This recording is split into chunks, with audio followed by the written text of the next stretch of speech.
Hello guys, my first blog কিভাবে edit করবেন তার লিগে একটা অ্যাপ্লিকেশন দরকার হবে কাইন মাস্টার ওপেন করে নিন। গ্যালারি থেকে একটি ভিডিও নিয়ে নিন, নেওয়ার পর ফিল্টারে গিয়ে C2 নিয়ে নিন। পরপর তিনটে সেটিং হাই করে দিন। হাই করে দেওয়ার পর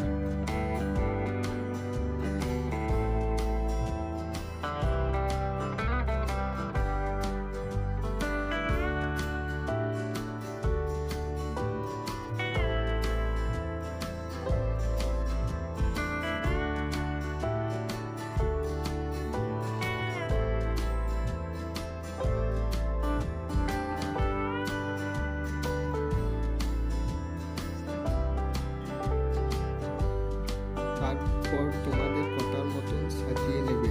আসছি আবার নেক্সট ভিডিওতে।